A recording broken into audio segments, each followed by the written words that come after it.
Bezrat Hashem, nous commençons un nouveau cours bref sur le Lashon Hara, bien sûr, grâce au Chafetz Chaim. Quelle est la définition du Lashon Hara? Bezrat Hashem, c'est le premier cours. Le terme de Lashon Hara, littéralement mauvaise langue, s'applique à toute parole péjorative. Bien sûr, tous ces textes-là, toutes ces notions, nous l'expliquerons en profondeur. Donc, toute parole péjorative ou susceptible de nuire à une autre personne.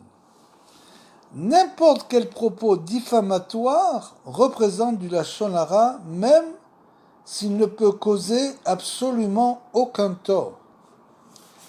Examiner les défauts des autres est répréhensible en soi.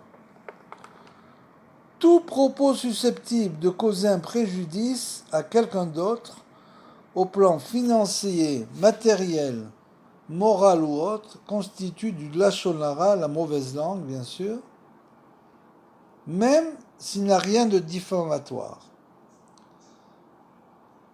On notera notamment que le terme de lashon hara se rapporte à des propos médisants ou susceptibles de nuire véridiques. C'est-à-dire que le lashon hara, ce sont des propos véridiques qui transcrivent la vérité. Par contre, des propos mensongers ou inexacts sont désignés par le terme de Hotzaat Shem Ra, c'est-à-dire la diffamation, c'est-à-dire mentir en faisant de la lashon hara la mauvaise langue sur une personne. Voilà donc le premier cours, nourriture de l'âme. Celui qui met un frein à sa bouche et à sa langue se préserve de bien des tourments, comme Shlomo Amela nous l'explique. Quel est l'homme, bien sûr, qui souhaite la vie, qui aime les jours pour voir le bien, préserve ta langue du mal et tes lèvres des discours perfides, comme c'est écrit dans les Tehillim.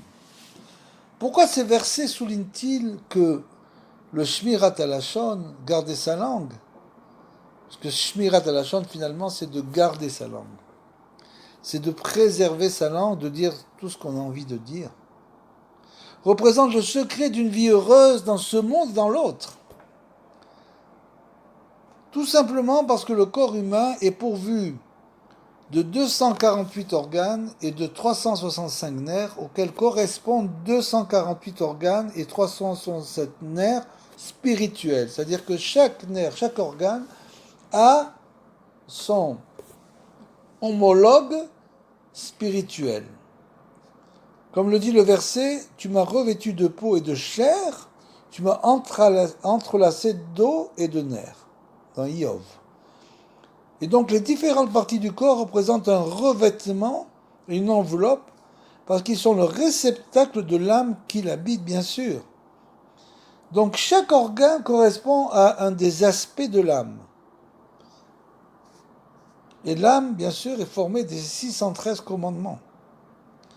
Dieu nous a aussi donné 248 commandements positifs et 365 commandements négatifs qui sont liés aux diverses parties du corps, comme on vient d'expliquer. Lorsqu'on se sert d'un membre pour accomplir une mitzvah, une lumière spirituelle anime son équivalent spirituel et assure sa vitalité pour l'éternité. Dans le cas où elle continue toujours à faire cette mitzvah, bien sûr. Et donc celui qui accomplit tous les commandements de la Torah devient un Adam Shalem, un homme entier, il atteint la plénitude, qui atteint la perfection spirituelle et a sanctifié toutes les fibres de son être au service de Dieu. L'inverse est également vrai. Lorsqu'on commet une faute et qu'on ne s'en repent pas, ce qui lui correspond au plan spirituel s'altère et s'atrophie. D'où la repentance, bien sûr, qui est la grande réparation. Et voilà au niveau, en fait, Ça, c'était la loi. Maintenant, il y a toujours un petit mot sur la morale, en quelque sorte. Négligence de la pratique des mitzvot. Il est défendu de raconter qu'une personne néglige une obligation religieuse quelconque. Qu'il s'agisse de l'interdiction de la Torah, d'une interdiction d'ordre rabbinique ou même d'un minag, une coutume. Il est interdit de raconter que cette personne-là ne va pas à la Beth Knesset, etc. On ne doit rien dire. Ces propos étant diffamatoires, d'après les critères de la Torah, ils sont donc interdits. On ne peut donc pas rapporter un incident au cours duquel l'un des protagonistes a transgressé une halakha, formellement interdit. Même s'il s'agit d'une halakha généralement ignorée dans le milieu auquel on s'adresse. C'est-à-dire que même si cette halakha n'est pas connue, est ignorée des gens, c'est-à-dire que s'ils ne connaissaient pas cette halakha. Et donc, quelqu'un veut apprendre une nouvelle halakha en disant, voilà, ben celui-là justement, vous voyez, il ne fait pas cette halakha-là, ou ce groupe de gens ne font pas ça.